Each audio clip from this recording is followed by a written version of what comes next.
Welcome to the Elicit livestream number 12. I'm Andreas, I'm the CEO of Elicit, and as usual, we'll be researching random topics that I don't really know anything about, that I'm not prepared for, and we'll have a time limit, and we'll see how far we get. Time limit is going to be 30 minutes as usual.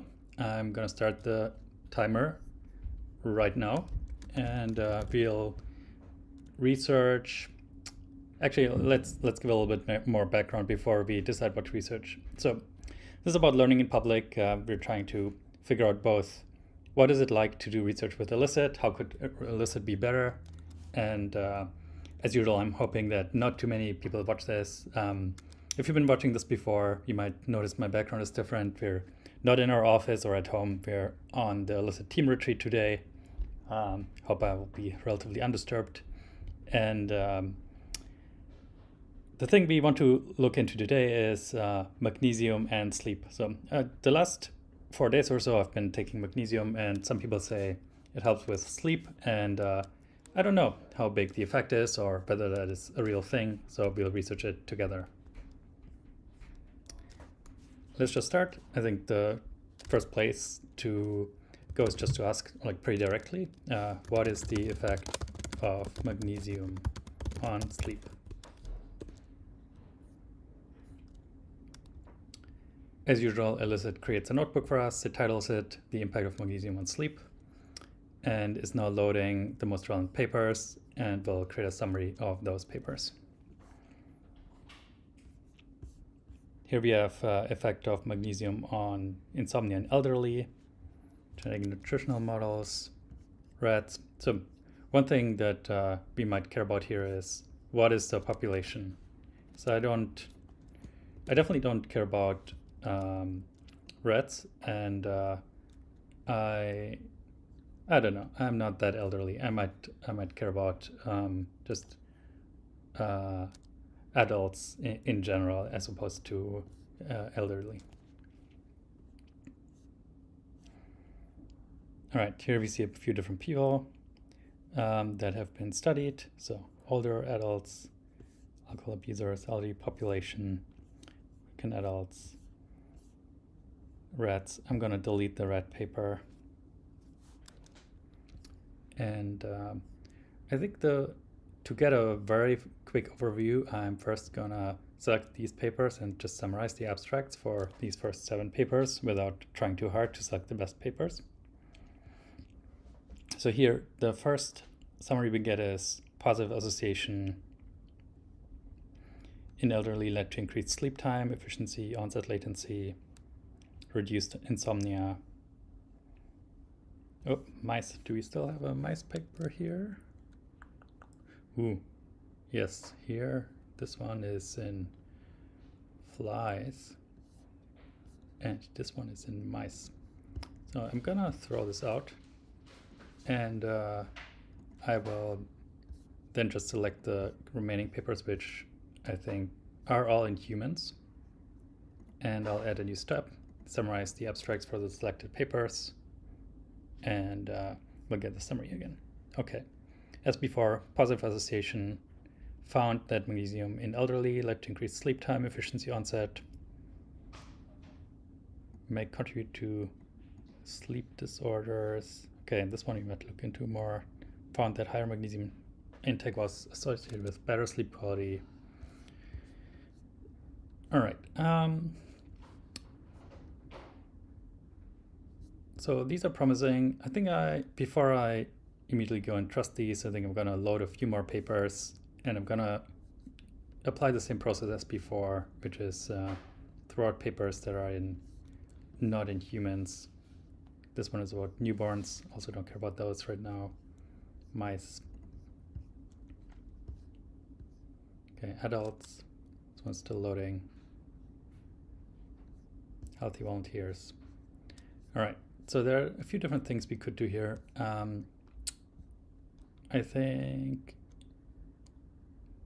I first want to just get a more detailed summary of what the findings are here. And we see for 2 of these papers we have we have PDFs, and for the others we have abstracts. I'm going to start chat with papers, and I'll ask what are the effects of magnesium on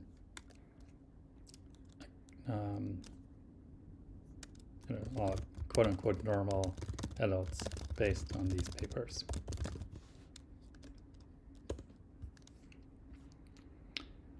I think a lot of these papers don't actually study normal adults or like adults without sleep disorders, etc. So we'll see what the consequences are. Okay, here, young adults, better sleep quality, reduced likelihood of short sleep duration. Even among participants without depressive disorders.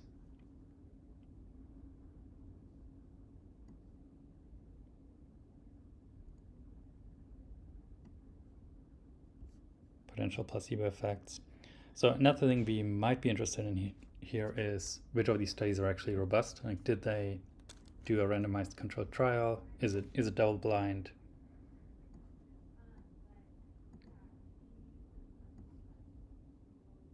Okay, this one is for increased exercise tolerance after decreased tolerance from sleep deprivation. So to figure out, I'm gonna look at whether these were good studies. I'll look at the methodology column, and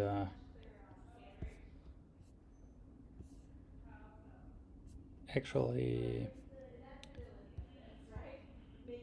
I think what I specifically care about is was this randomized controlled trial, and here I'll just say yes or no, and then I'll filter down to the ones that where we get the answer yes.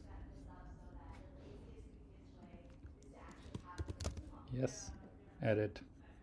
Okay, now we only have randomized controlled trials, and likewise I think, yeah, okay, I think this is pretty good. So I'm gonna now try the same thing again that I did before, but only on the randomized controlled trial questions. I'm gonna collapse this one.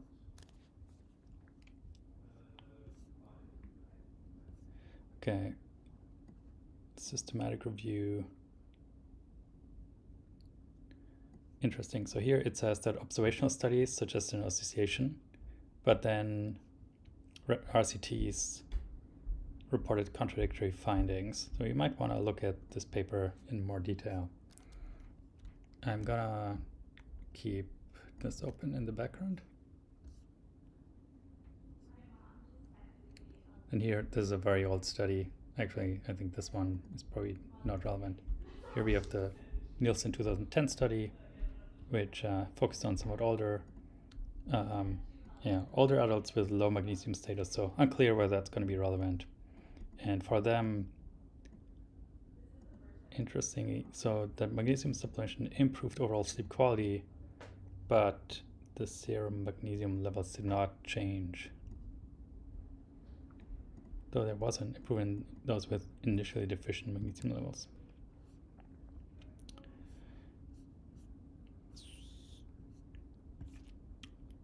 Okay, I think I want to further, so we have studies of like pretty different quality here. I think we have so this one looks like a pretty solid study. This one only has one citation. I'm going to I'll load a few more studies, and then what I want to do is sort by citations and look at the kind of studies that are more robust, have more robust support. And again, I'm gonna keep the automatic filter for randomized controlled trials on here.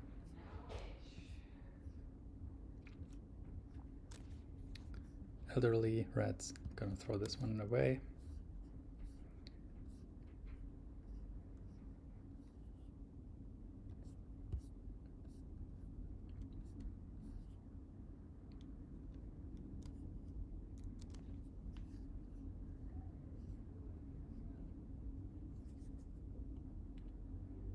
And now I think I'll also sort for or filter by recency a little bit. I don't want super old studies. We could also have filtered by RCT here, by the way. The reason I added is as a column is if you add a column, it does like somewhat more expensive computation.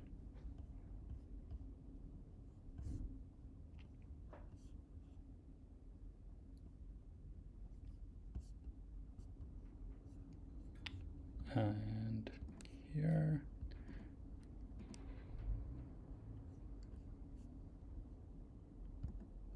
I'll temporarily remove the filters and then go back to filter, yes.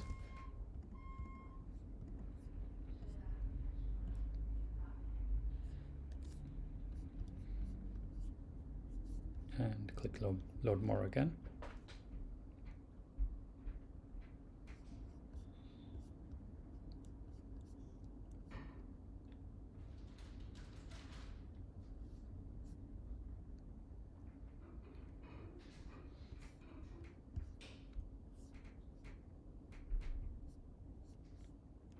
All right, and now sort by most cited.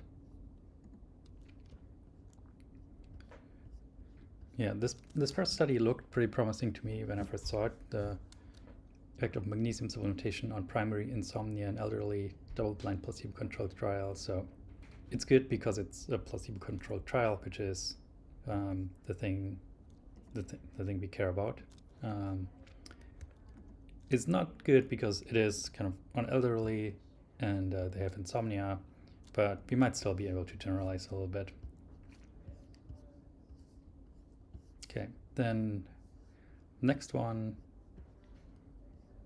inflammatory stress, low magnesium status. We could look into that, although it seems like the effects studied are not exactly what we're looking for.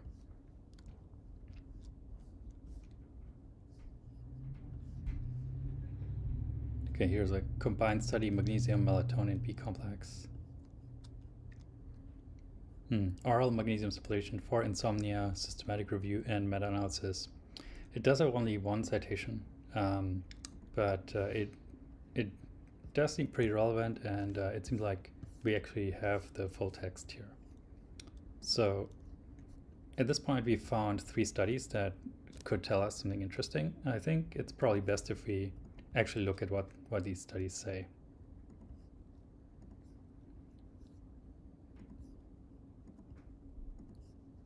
And for that, I'll go to the kind of actual raw content and try to find the PDF if you have it. So we definitely have it for this study. For this one, I think we primarily have the abstracts, and for this one, yep, also the full study. So that's pretty promising. Let's look at the 3 in sequence. So this one is a systematic review. It's fairly recent. It does seem like that is the thing we care about. Okay, no study has critically reviewed the current literature on magnesium and sleep health. Carried out systematic review.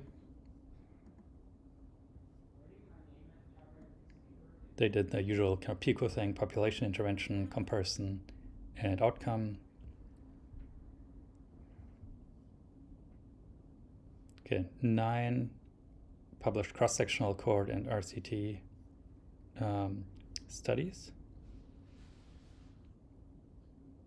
Okay, first observational study, suggestion, association. RCTs reported contradictory findings. I think we really care much more about RCTs here than about observational studies.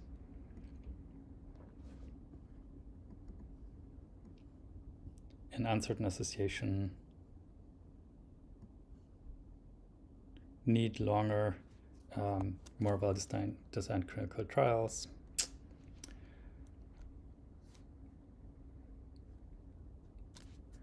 Okay, so I think that's not super encouraging, although we are still in a state of uncertainty here. So it could be that the trials are just not well designed, but it seems like if the effect were very large, then this study would probably have found it.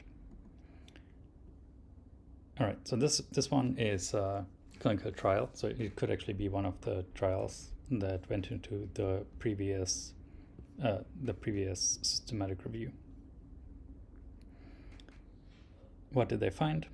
No significant difference were observed between the two groups at baselines. Sleep time, sleep efficiency.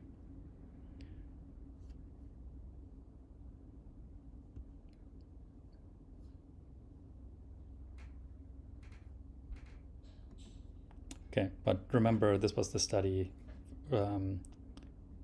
in the elderly with insomnia.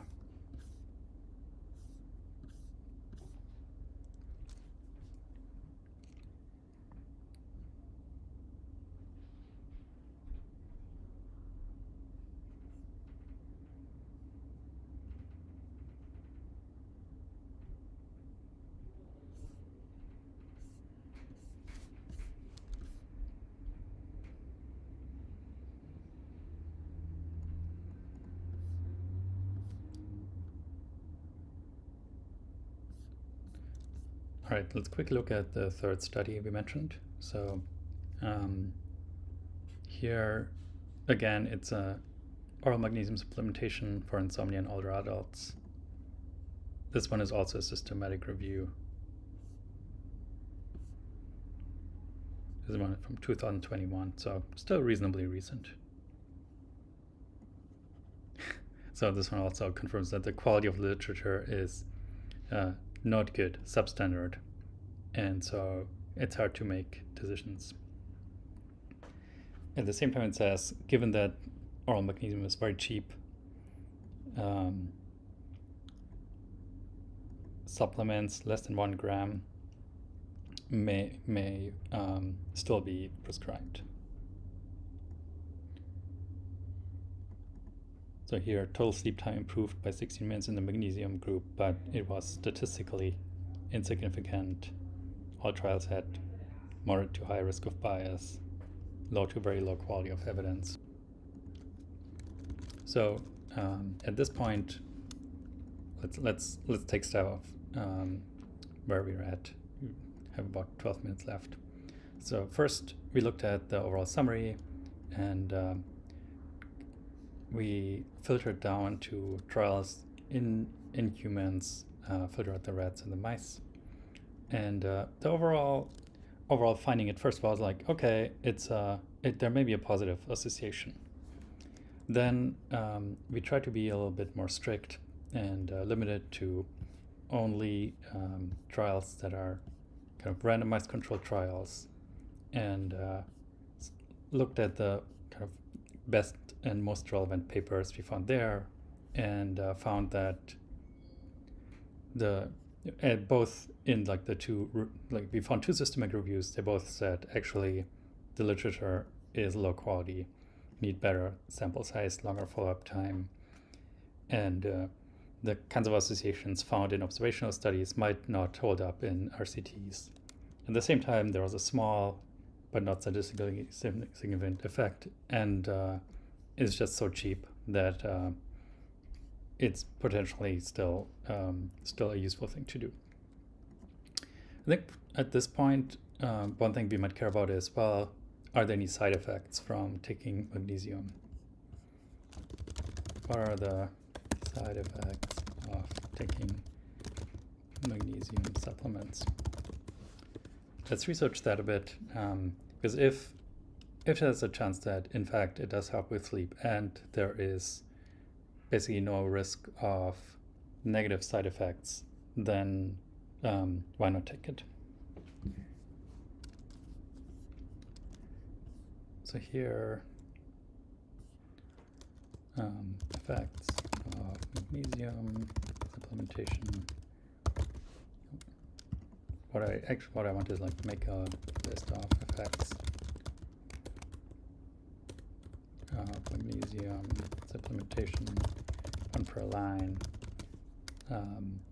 sort by most significant, most common to least common. And this one I'll make a high quality column.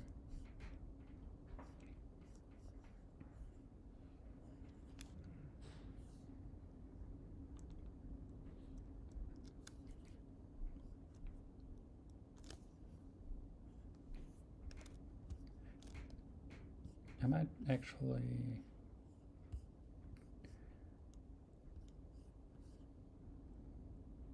want to once again sort this by citations.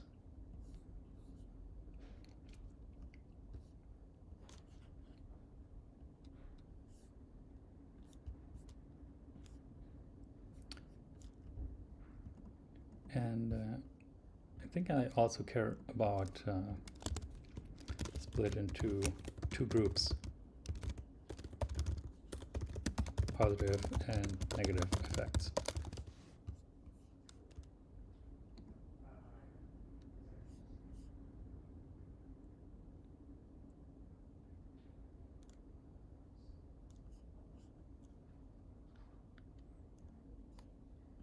I'm most interested in potential negative effects here, but it's good. I think it's good to get a picture of the overall results you might encounter when taking magnesium. And we can see like some of these don't even seem to mention negative effects.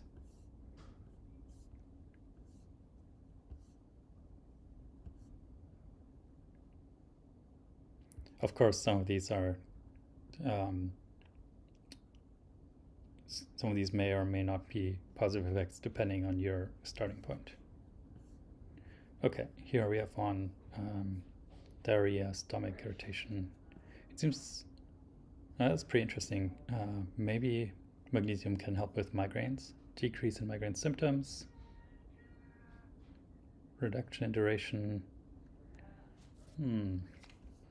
I do sometimes get migraines, not very often, maybe once or twice a year, and so would be pretty interested if, in fact, magnesium helps with that. So we might want to do a separate search and try to figure out if magnesium actually helps with migraines. We have 8 minutes left, and that's not a lot of time, but should be enough time to do a quick stab at it. In terms of negative effects, we did not kind of immediately find any significant negative effects, which is kind of what I expected based on the mention of magnesium being well tolerated earlier. So let's start with what are the effects of magnesium on migraines. And here I will try to see if there is already like some sort of like recent review paper, and if so, just go with that.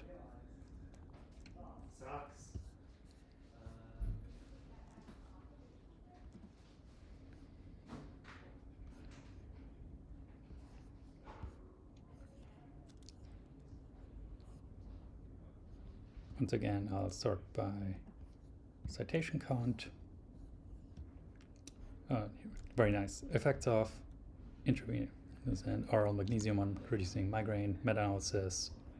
Let's see what the main findings are. So, but we can already from the abstract summary see reduced attacks within 15 to 45 minutes. Oral magnesium alleviated the frequency and intensity of migraines.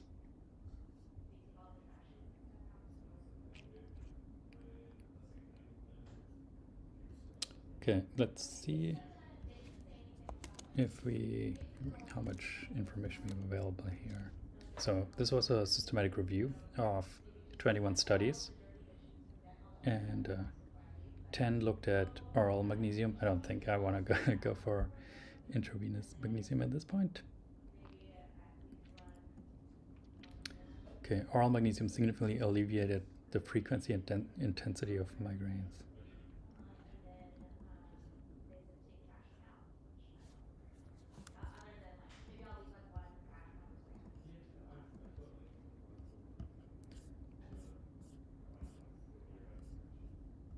Let's see if we can find the full text. That would be especially nice. It looks like you can. All right, we have the full text.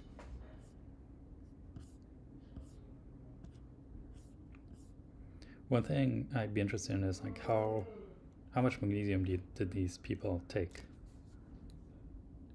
in the oral magnesium studies.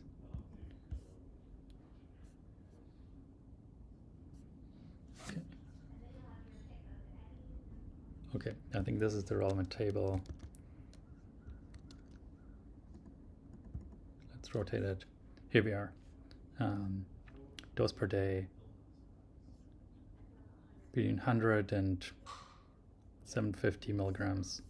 Okay, that doesn't seem like an unreasonable amount. How often did they take it?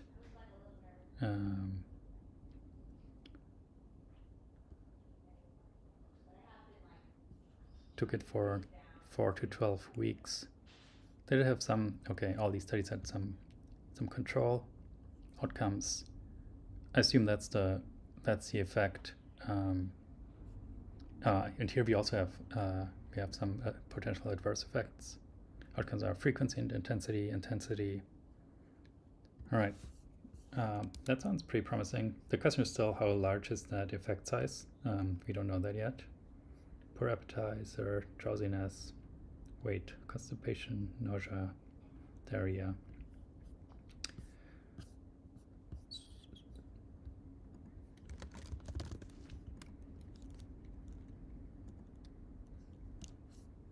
See if there's more. How many?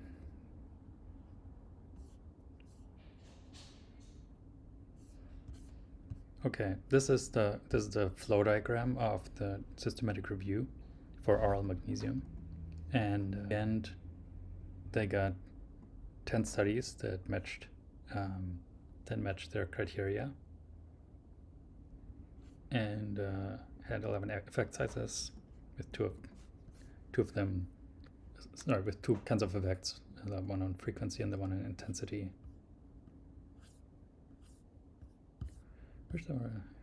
Maybe we're getting to the effect sizes here.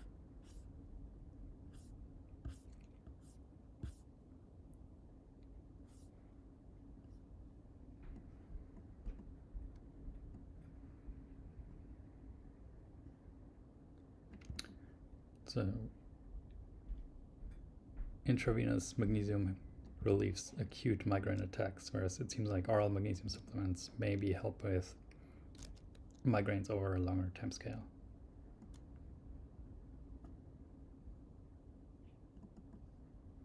It's a little bit unclear what the quality of the studies is, because here it says adequate randomization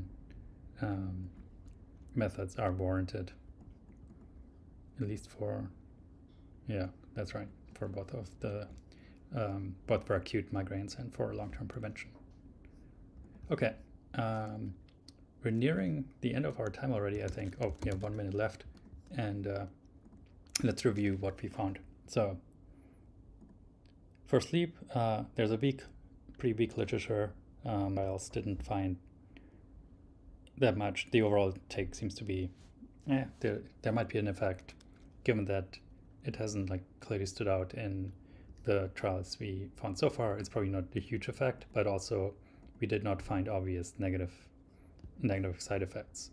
What we did find when we looked into side effects, we found that actually there's this other kind of effect it has on decreasing migraine symptoms, which is also quite relevant to me. And then I looked into that, and I only had time to look into one study here, which is a meta-analysis. And based on that one meta-analysis, it seemed like it is actually promising. But ideally, I would spend more time trying to find other studies that try to refute this one, or that do another meta-analysis. I don't know what the quality of this exact study is yet. All right, we're at the end of our time. Like last time, I quickly want to check how many credits we used, because people sometimes ask about that and want to know how many did we use. So we asked, this was like all the kind of magnesium related studies that we did here. It's actually not a lot. It's 3,000 and most 4,000 or so. So that's pretty reasonable. Nice. So if you like that, subscribe, hit the like button, let me know in the comments what I should research next time, and I'll see you then. Bye-bye.